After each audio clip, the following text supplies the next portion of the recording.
የኤሚ ልጅ ወረደ። እጅግ በጣም ያሳዝናል። ዶክተሩ ኤሚ ልጇን ካላስወረደች በፍጹም ሊሻላት አይችልም በማለትም ቅጭ ያለ ንግግር ተናገረ። በዚህን ሰዓት ኤሚ ልጄን አላስወረድም ስትልም እንድታወርድ አደረጓት። ኤሚ የመጨረሻ ልቧ ተሰበረ። የካንሰር በሽተኛ እንደሆነችና ከሌላው ሰው አጥንት ተቆርጦ ለሷ እንደሚሰጥም ተነገራቸው። አቶ ሌኩን እኔ ሲልም ወይዘሮ ዝናሽም እኔ አለች። በዚህን ሰዓት ናሆም የእህቱን ስቃይ ሲያይም የመጨረሻ በድንጋጤ አለቀሰ። የቤቱ ሰው ጥብቅ ሐዘንና እንዲሁም ደግሞ ልባቸው ተሰበረ። አቶ ሌኩን ኤሚ ነፍሰ ጡር መሆኗንም እዛው ዶክተሩ ለጊዜው ጽንሱ ምንም አልሆንም በማለትም ሲመልስላቸው፣ ነገር ግን ምንድነው ልጅ እርጉዝ ናት ወይ ሲልም እዛው ሁሉንም ነገር ሁላቸውም አወቁ። እጅግ በጣም ልባቸው የተሰበረው በኤሚ ጉዳይ ምን ማድረግ እንዳለባቸው እንኳ ግራ ስለተጋቡ አሁን ላይ ልባቸው ተሰብሮ ደም እንባ ማልቀስ ጀመሩ። ናሆም እህቴ በዚህ ሁኔታ እንደዚህ መቀጠል የለባትም፣ እኔን ወንድምሽን እመኝ እኔ አድንሻለሁ ቢልም ግን ደግሞ ምንም የኤሚ ልጅ መውረድ እንዳለበት እንጂ ካልሆነ ግን ትልቅ ችግር እንደሚፈጠርባትም ተናገሩ። በዚህን ሰዓት ዶክተሮቹ ግዴታ ልጁ መውረድ አለበት፣ ካልሆነ ግን ሌላ ትልቅ ክብደትና ሕይወትሽ የሚያልፍበት ችግር ይፈጠራል ሲሏትም በፍጹም አላደርገውም ስትል ትልቅ ጦርነት በመካከላቸው ተፈጠረ። አሁን ላይ አቶ ሌኩን ደም እንባ ቢያለቅስም በልጁ ጉዳይ ግን ምንም ሊያደርግ አልቻለም። እንዴት ልጄ ይህንን ጉድ ዝም ብለሽ ብቻሽን ስታስተናግጂ ከረምሽ ሲላትም እንግዲህ በእሷ ላይ የተፈጠረው ነገር በሙሉ እጅግ በጣም የሚያሳዝንና ልብ የሚነካ መሆኑንም ተረዱ። ሰላም ውድና የተከበራችሁ የስኬት ሚዲያ ቤተሰቦች እንዴት ናችሁ? ልይ ሰላማችሁ ይብዛልኝ። ለዚህ ቻናል አዲስ የሆናችሁ ሰብስክራይብ እያደረጋችሁ ቪዲዮውን እስከ መጨረሻው ተከታተሉ። በጉጉት ስንጠብቀው የነበረው ኑሐሚን ቀጣይ ፓርት ይዘን መጥተናል። እንግዲህ እጅግ በጣም ልቧ የተሰበረው ኤሚ ልጇ በህይወት ወይም ደግሞ ልጇን መውለድ እንደማትችልና ከወለደች ትልቅ ችግር እንደሚፈጠርባትም ተነገራቸው።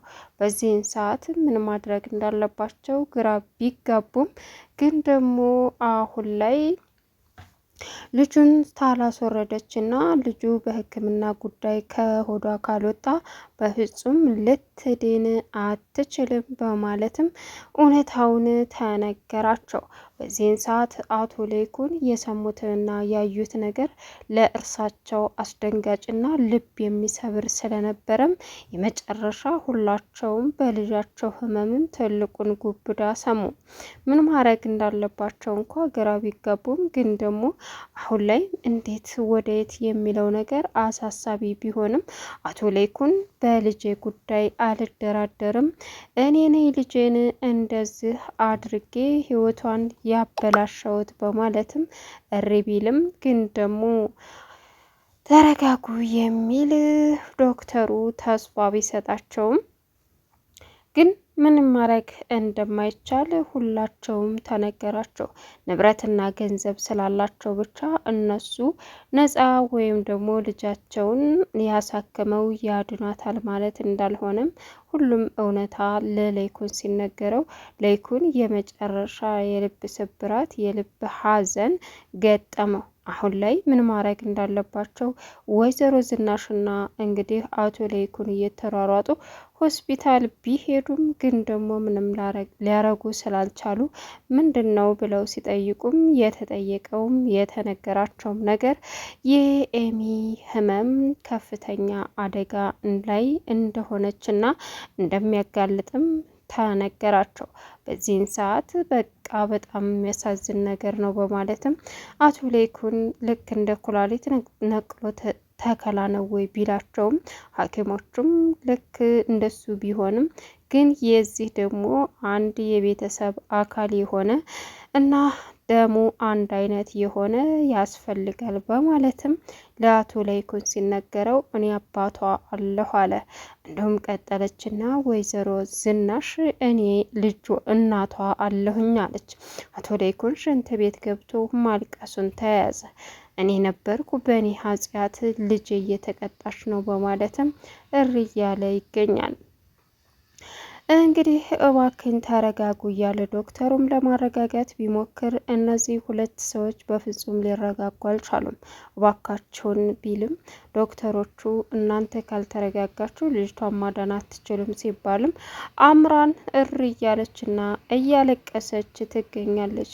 ከልጅነቷ ጀምሮ አባቷ ብዙ ነገር እንዳደረጋትና ብዙ ስቃይ በላዋ ላይ እንዳሳለፈባት እያስታወሰኝ እኔን ማንም የሚወደኝ የለም፣ እኔ መጥፎ፣ እኔ ውሸታም፣ እኔ ብዙ ነገር አድርገው ነው የሚስሉኝ እያለች ታለቅሳለች። ሌላው እንግዲህ አሁን ላይ ምን ማድረግ እንኳ እንዳለበት ግራ የተጋባው አቶ ለይኩን በልጁ በአምራን ሁኔታ የመጨረሻ ልቡ ተሰቀለ።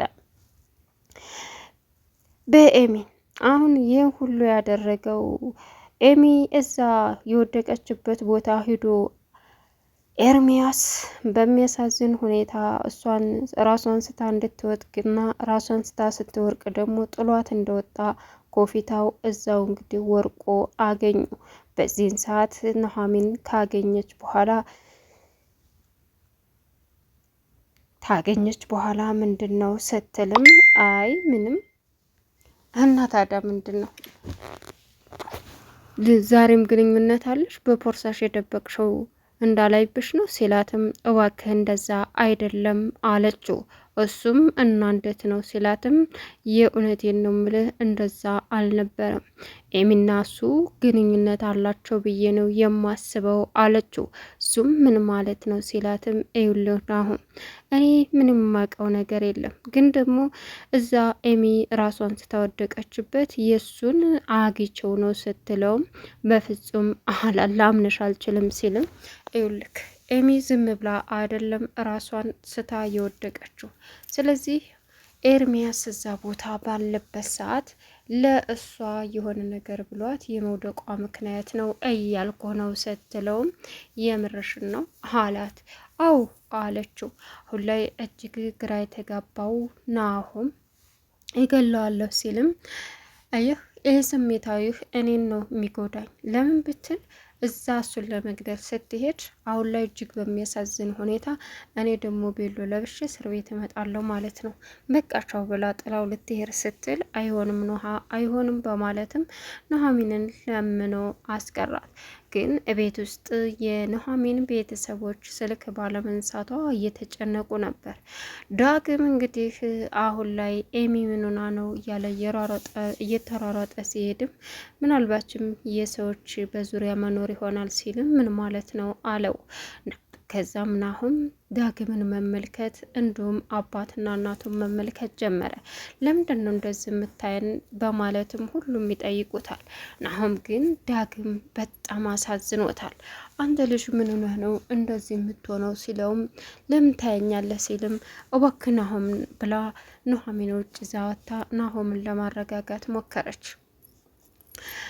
በዚህን ሰዓት ዳግምም እኔም መጣሁ ብሎ ኑሐሚን ጋር ሲሄድ ኑሐሚን ነገሩን ሁላ ልታበላሸው ነው። ለኤሚ ይሄ ተተፈጠረ ይህን ይፋ የምታወጣ ከሆነ ትልቅ ህመም ይሆንባታል።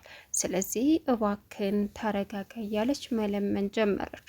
እሱ ግን እንደማይረጋጋ እንዴት ላስመስል እውነታውን እያወቅኩ ቢላትም ለምን ታዲያ አስመስል ማንም ያለ የለም፣ ግን ደግሞ ለኤሚ ትልቅ ችግር ትፈጥራለህ በዚህ ህመም ውስጥ አለችው። እሺ በማለትም ተስማማል። ዳግም መጥቶ ምንድን ነው ችግር አለ? ይህም ችግር የሆነ የደበቃችሁኝ ምንም ነገር የለም አለችው ኑሐሚን። እና ታዲያ ምንድን ነው እንደዚህ የሚያደርጋችሁ? ዶክተሩ ያለው ነገር አለ? ምንም ስለ እህቴ ጉዳይ በቃ እንዴት እንደዚህ ልትቻል? አይ አላቅም፣ ሁኔታችሁ ግራ አጋባኝ። ከፍተኛ ህመም ደግሞ ተዚህ የበለጠ አለባት አላችሁ እንዴ ሲልም አረ ምንም የለም ዳግም አለችው። እና ታዲያ ለምንድን ነው እንደዚህ የምትሆኑት ሲልም ናሆም ዳግምን አትኩሮ መመልከት ጀመረ። ዳግምም አንተ ምን ያህል እንደዚህ የምታየኝ አለው። በዚህን ሰዓት ምንድን ነው ችግር አለ ናሆም እባክህን አለች። ናሆምን በዚህ መካከል በጣም ተጨነቀች። ናሆምና ዳግም ሊጣሉ ነው ብላ ወይም እውነታውን አባቴ ነው አባትን የገደለው ይለዋል ብላ በጣም ተጨነቀች። ነገር ግን አማራጭ ስለሌላት ጸጥ አለች። እናም ወንድሜን አቀፈኝ በማለትም ዳግምን እንቅ አርጎ ይዞ አቀፈው። በዚህን ሰዓት በጣም የተገረመው ዳግም ናሆምን አቅፎ ናሆም እየደባበሰ ጸጉሩን ማልቀስ ጀመረ። ወይዘሮ ዝናሽ እንግዲህ በአንዷ በኤሚ የመጣባት ነገር በሙሉ አሁን ላይ እዳዋን እያሳያትና እያስከፈላት ይገኛል። አቶ ላይኩን ሽንት ቤት ገብቶ በእኔ ወጥመድ አንቺ እንደዚህ ሆንሽብኝ ልጄ እያለ ማልቀሱን ተያያዘ። ግን ደግሞ አማራጭ ስለሌለው በዝምታ የኔ ኃጢአት በልጄ ላይ ሆነ፣ ኃጢአት የሰራሁት እኮ እኔ ነኝ፣ ፈጣሪ ሆይ ለምን ይሄ ተፈጠረ እያለ ማልቀሱም ተያዘ።